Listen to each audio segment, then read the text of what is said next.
versus each other. So let's see if they can repeat that score.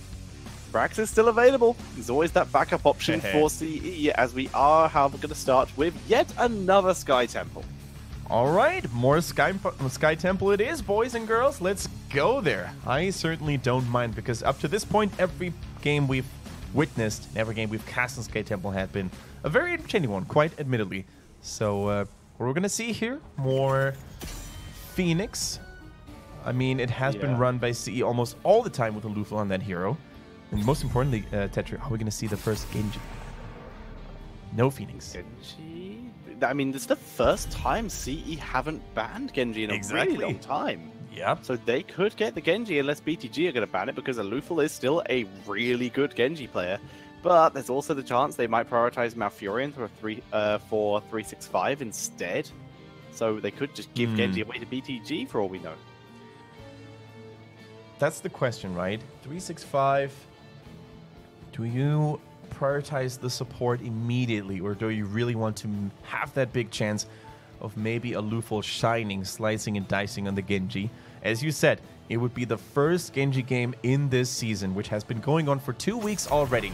And they banned the Irel. Why? Because KTY has been putting on a show on that hero. And here we go. Genji comes out, absolutely loving it. Now BTG, immediate Diablo, and a Malfurion to go with it. There it is. All right. Alrighty then. Unleash the Genji. Now, which support are they going to send alongside the Genji? That is the question. Malfurion was already taken away. We rarely see any Uther these days, which used to be one of the most common combo partners for the Genji, especially when Dragonblade was a little more common than the X-Strike. I don't see a reason why they shouldn't go for Decker Kane, to be honest. Alex Strasser could also work, but picking her a little early is always risky, because then BTG could go for stuff like Junkrat. They could go from even more AoE damage, maybe a Malthael actually, with anti-healing as well. So I would if they wanted to go Alex Strasser, they should probably pick it later. We are going to see the Muradin and the Dahaka coming in. Like you said, if they do want Alex Strasser, they're holding it for the moment, as they just get an incredibly tanky front line. Ban-wise, they might, with Diablo already on the board, point-and-click CC is already a thing, so you can't remove that away from the countering the Genji. But BTG, with them banning first, perhaps maybe an Uther or something like that, something to really empower the Genji, or maybe just the Decker Kane if they're just scared of it. Another Assassin maybe, with Phoenix gone. They need an Assassin as well, so banning Hanzo maybe. Already, honestly, Tetcher, I think I would like a cleansing support for CE. Because if you look at it, the Diablo, as you said, with a point-and-click stun, and Malfurion potentially, very likely going for the Twilight Dream, if you don't help Genji when he needs it, like right on time, then he might be in a world of pain. And the Kharazim ban, I mean, he does have the cleansing touch, but that comes in super late into the game, so don't understand that ban, unless, of course, they have scrim practice against CE, and they practice a lot with Kharazim. Alufel's the Abathur for CE, isn't it? So they can't really if they wanted to go that route, that would be the case, yeah. So you would have to Genji, which I don't think that's going to happen. Yeah, I think the Abathur's going to be left out, which is a shame. I think that BTG this is a could pick it, really though. good Abathur comp. They could. So with the Haka already being deployed early, that would mean that global pressure could be put against the Abathur.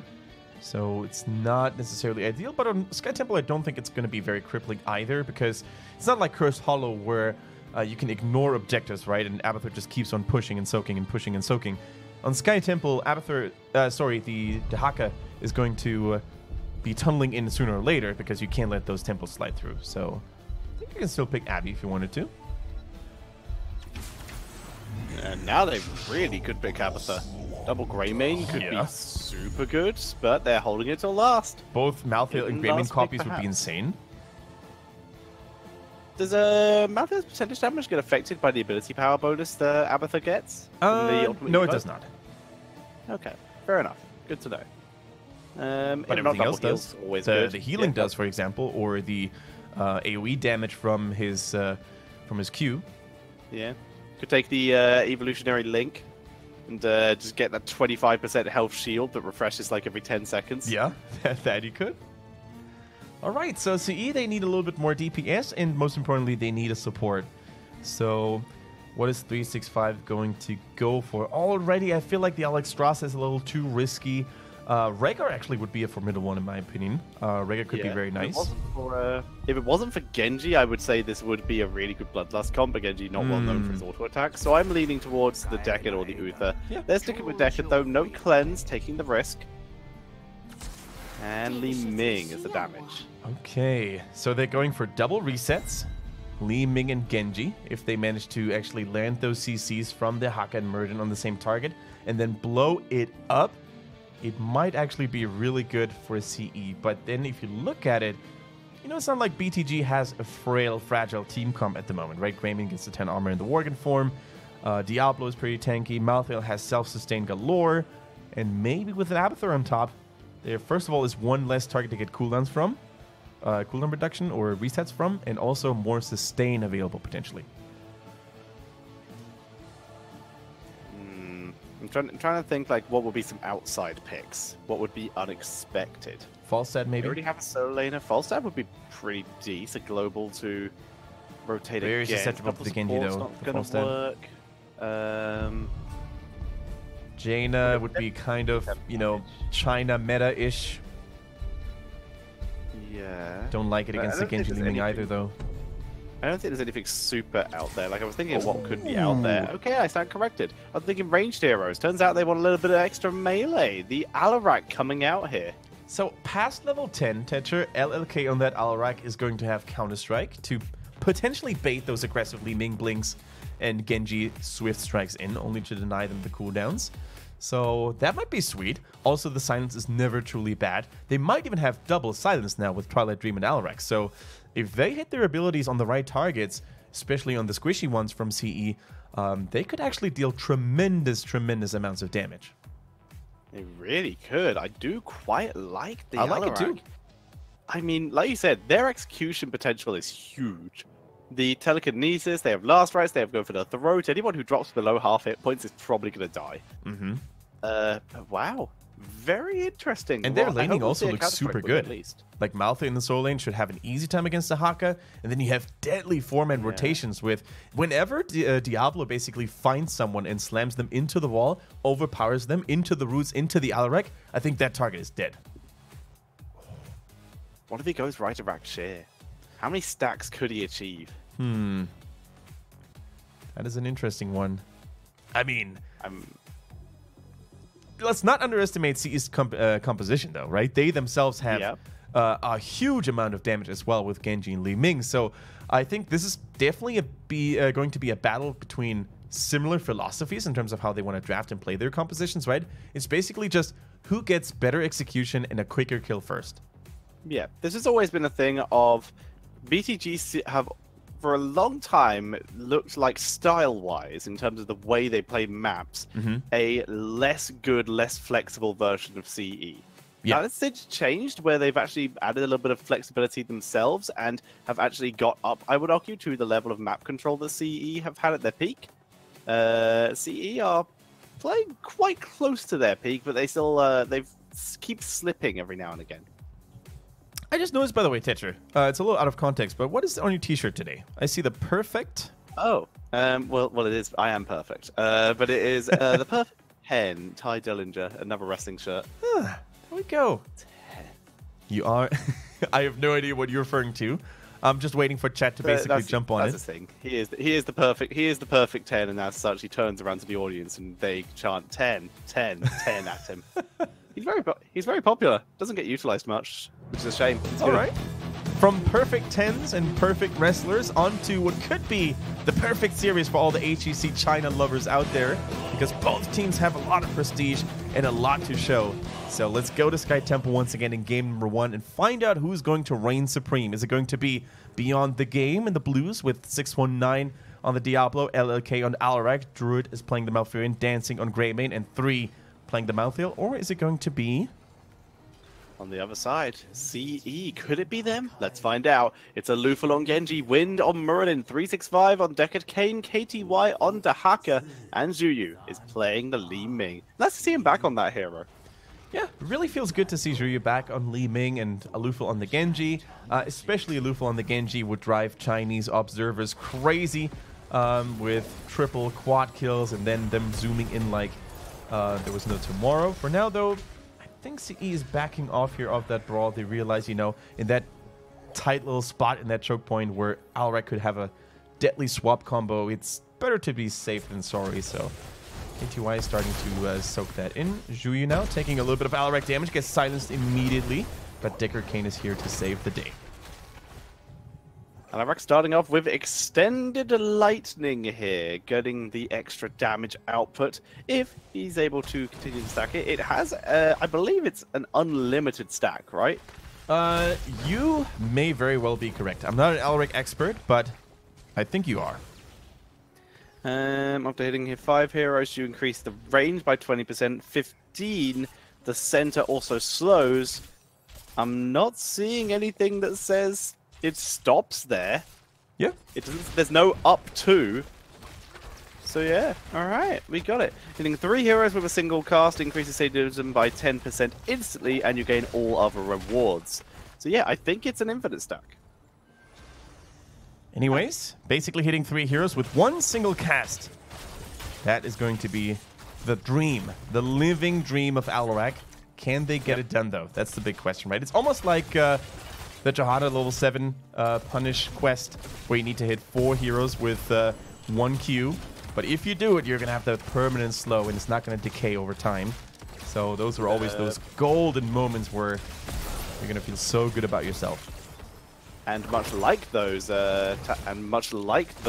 talents, much like that punish, you can really get value out of it, even if you don't fully stack it. Yeah. So it's cool to see. Oh, KTY was actually spotted there in the backline. He tried to go for a cheeky ambush, but Beyond the Game is not to be fooled this time around. And immediately after Dahaka came up top, you see the rotation from Zhuyu on that Li Ming, so they make sure they don't miss out on any experience in the bottom. So that was a really good call. KTY actually decides to stay here and supporting the mercenary push a little bit more here. Alrek going with that defensive swap onto a mercenary, so they come into tower range a little more early. I have been informed that it in fact does have a cap. The infinite one is the one he picked at level 4, negatively charged. Gotta stack up that damage, yo. Right. Flipped in, survives though. Dwarf toss out, nice and easy. KTY did get caught in the Mafurian route too, but is also able to back up. Alufal, by the way, is so far the only Chinese Genji player that we have seen that doesn't go for the Shuriken round. We have seen No from Team Nut, we've seen Hape on KT, and all these other good players, Melody C, etc., going for the Shurikens at level 4, Shuriken Mastery, and then for the Shingun at level 13 to basically ramp up that burst damage. But Alufal going for the good old classic E build, Swift Strike, etc., so he gets movement speed, and he gets that little damage over time bonus at the end of a Swift Strike thanks to level 4. Zap's coming out from LOK. He wants to build up those stacks as best as he can. 365 currently channeling as Muradin gets silenced and deleted. Nice moves there by LOK. That is actually first blood. Gotta know your limits, man. I mean, Muradin, we've seen it time and time again, is a very tanky fella, but even a Muradin can't sustain all that damage if he gets CC'd to the death and exposes himself too much in 619. He's not done yet. A good early tongue to prevent the shadow charge, and KTY makes it out alive for now. Oh, get zapped. 3. He's trying to look for more damage, but he already has enough to finish off Li Ming. But yeah, KTY, he actually dragged Diablo mid-charge, because that charge does not make him unstoppable. Very true. You sometimes see funny interactions. Nowadays, you don't see it all that often anymore because ETC is not really played that much anymore. But back when ETC was always first, second pick material with a mosh pit, Diablo, who tried to interrupt it, they're actually starting dancing the moment they enter the mosh pit with a shadow charge. Yeah. It can interrupt. Pretty sure it's based on what tick the mosh pit's on. As we see Genji having to deflex as Dahaka has already been taken out. Alufal might die. 3 decides not to give chase. Yeah, lucky for him that LK on that Alrek was nearby, because another zip and he would have been a goner for sure. But the remain over for BTG goes for the Quicksilver bullets at level 7, allowing him to have longer auto attack range in human form and allows him to play a little safer. And against heroes like Genji and Li Ming and also all that CC available for CE, I can't blame him for picking this out. It looks like Wind is already stacked up on souls. He has, I think he barely beat his record.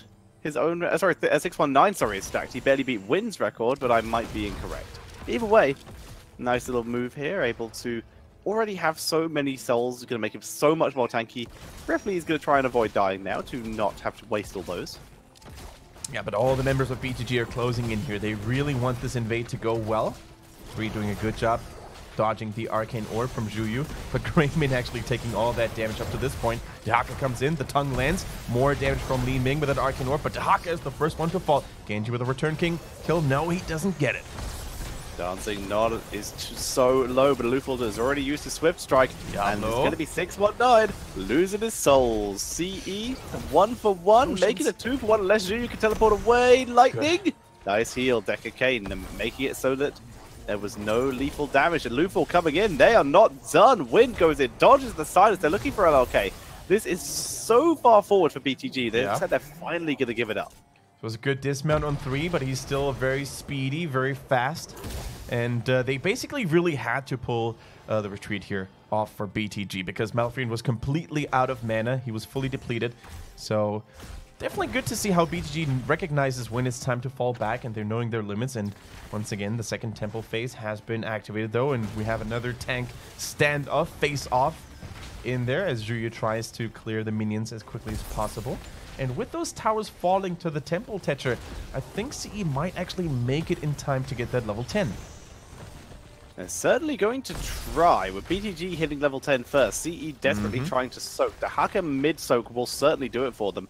But it looks like they're going to back up and at least wait for that level 10 first. So we are seeing a counter-strike coming in for Dehaka. Lightning Breath, go for the throat, the last rites once again. Malfurion, he holds on for the moment. That he does. Level 10 is now here, as well as you said.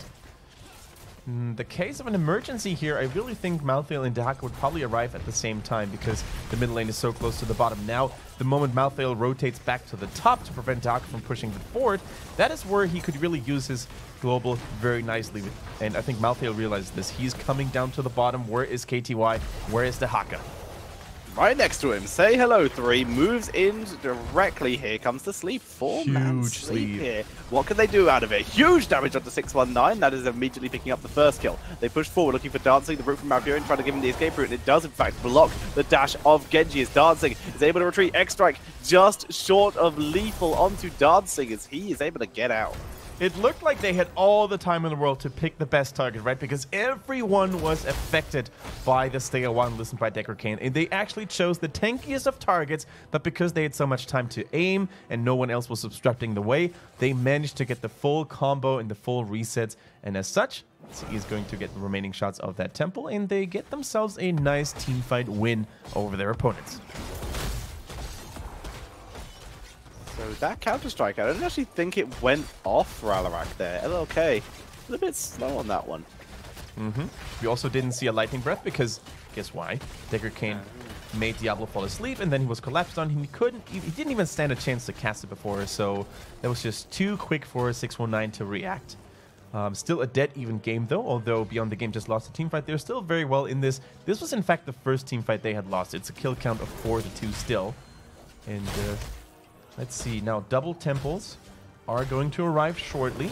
You see Dehaka and Malthael, the old duel, go down in the bottom. You see the push continuing to happen up in this top lane. Both teams trying to make the most out of their bruises. CE playing a little bit safer with theirs though. By the way, we all... Oh, careful now. Silence lands onto Tube and he's fine. We already saw when we hit tab a little bit ago, a couple more have been gained since, but Alarak was on 8 stacks, which is 5% per stack increase. Certainly a good thing to have, but now we can see the rotation by Beyond the Game, right? They're going to try to focus on the bottom half of the map. Why is that normally a good thing to do?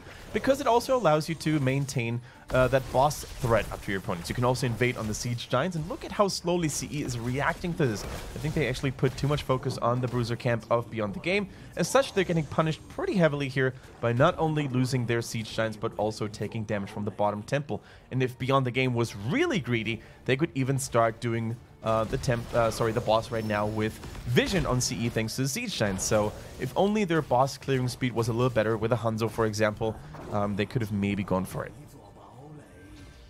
The boss not started, like you said, they could have done it, but they don't take the risk. Yep, which is a good call. It is. It's the safer call, certainly. As we see Alarak with the pure malice and no Rite of Fracture here for even more stacking. Instead, he's once again trusting his allies to die as well. So, which, with Diablo losing souls every now and again, is certainly a possibility. So he's going to build Sadism up to 40% if he can gain it.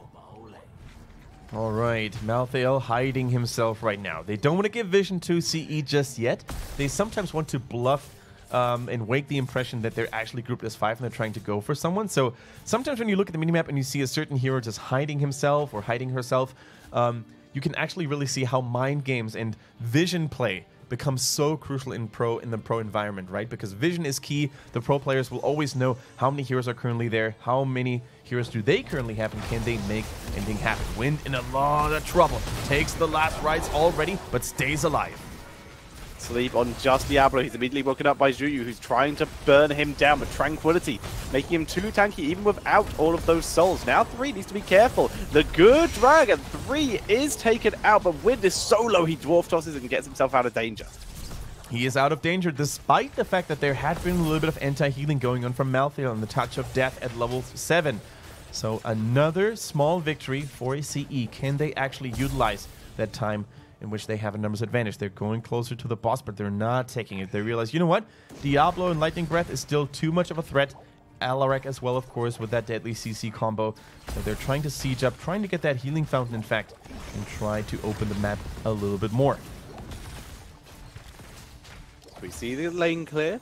BTG, they don't want to engage, even though 16 is just around the corner for CE.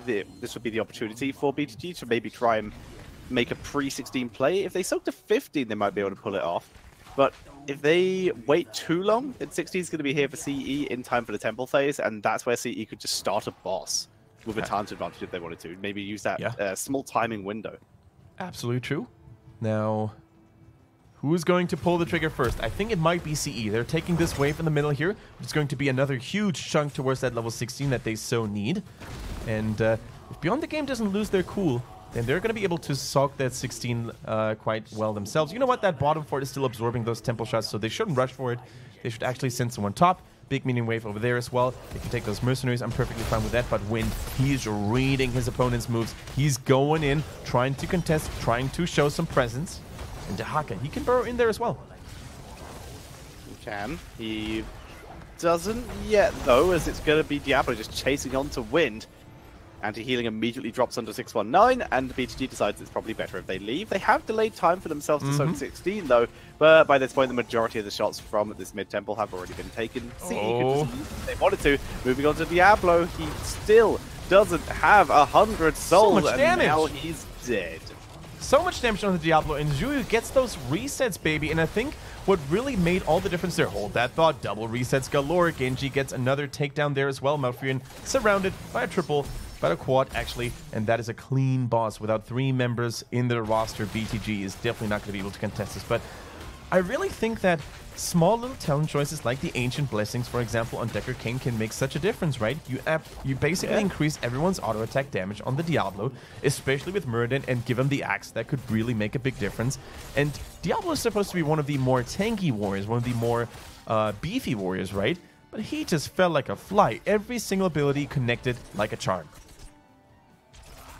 So now we see the push into the camp. Like you said, with everything connected like a charm, CE are going to be able to move forward and just put all this pressure into the bot lane, which is exactly the lane they want to be using with this boss, with the Siege Giants, with everyone on the way except for Dahaka, where there is a bush near enough for him to join. CE are looking to make the play onto the keep. Yeah, I think CE is just going to fake this aggression. I don't think they want to fully commit to it. Dehaka can, of course, stall and soak enough here for that early level 20, which is probably going to be their long-time goal, right? If they get those towers, that's all fine and dandy, but the keep is definitely not their main priority at this point. The mercenary camp is trickling in. The minions are supporting as well, but already they're falling back and they realize, you know what? We're going to apply more map pressure. We're already ahead in terms of structures.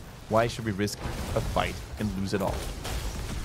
Solid reasoning, as we see CE running back. They're going to grab their own siege giants here. Keep survives, which is irritating. This would have been a wonderful moment to go for it, but CE really not wanting to take the risk in a 5v5. But now, how much value can BTG get with this sort of second chance opportunity to really put on some map pressure? They're all moving together, not willing to get picked off by Dehaka, by Muradin. They move through the mid lane. Where are they going? Looks like bot lane is the answer. Scroll of the Stone Curse, by the way, now live for the Decker Cane, so even more damage can be dealt with the Scroll of Sealing if it hits 2 or more enemy heroes. And up to this point, that has always been the case, because Beyond the Game doesn't have the most mobile of rosters, right? They don't have a team composition that likes to spread a lot. Look at you hitting every single magic missile, dealing so much damage on poor Malthael. So I really think there's going to be even more damage. And have we seen a single Lightning Breath Tetra? I don't believe so, because 619 is getting chunked down and bullied every single time. I believe you might be right, Mr. Kendrick. Speaking of getting chunked and bullied, Diablo's finally got 100 souls. This is actually good news. It's going to be much harder for him to get chunked and bullied. Now he just needs to land an ability, and CE's not really making it easy for him. They're always chuking. They're always kiting away from Diablo. And look at the map pressure. Top mercenary camp already knocking on the towers. Dehaka is holding this top temple easy peasy. So the 4 versus 5 against CE, and yet they're dominating the pace and they're dictating the pace of how they want to play this game. Diablo cleaning up the mercenaries, at least as fast as Wind he is going can. in. Now he has reinforcements. Good stuns. Hits the Alarak. Alarak tanks through. Dancing eats an arcane orb, but everyone's alive. Oh. So much damage from Decker Cane on that Scroll of Stone Curse. So much damage. Yeah, anti-healing as well, making it so difficult for Malfurion to, well, do his job and heal. He has Tranquility off cooldown. Might have to actually burn it if they eat a couple more of those Stone Curse scrolls, as you can see there. And Malthael, in a little bit of danger, has to pull back. Yeah, Repulsion actually causing a little bit of extra confusion and damage there onto the lines of BTG. And look at how low this top keep is. No 20 in sight. Beyond the Game, they should let that go, in my opinion. They should wait for a better moment in time to fight. But it is China, and China is not known to let go, to be patient here. So a little more tenacity. They're actually driving back CE. Good job for them, but they need to be careful not to move out too far, because CE at any point in time could turn around. Even this mercenary camp is so risky for them to take. I don't believe they're doing it. Lightning Barrage for Alarak did so much damage to Li Ming, but she's already back to full health. They will at least get the camp, but Alarak counter-strike. He gets the counter-strike at least temporarily, but immediately gets slept. Zuyu gets resets as he looks for 3, looking for his 3rd reset. Repulsion. Trying to chase him down. Repulsion is used, but it's blocked by the Ice Block. The Stone Curse does not land, but the reset still happens. Now they dive for 3, and they get him. 4 kills. 619, I mean, they can kill him. It's going to take a really long time. But instead, it's going to be at minimum. Reinforcements. There we go. Now they can kill him with 5 members. Full team wipe. Dehaka is still with them, actually. Sorry. Diablo is coming back to life thanks to the souls, but now he has no souls. These versus 5 heroes. CE moving up to the core. And that looks like it's going to be game 1, Kendrick. I think so too. We see the Ancient Blessing coming in, extra auto attack damage for the entire team of CE. They're clumped together. They're going to take this first game after a marvelous engage, a marvelous invasion actually onto that Bruiser camp. And you have to ask yourselves, why in the world would Beyond the Game move out the base and take this mercenary camp? It was so predictable.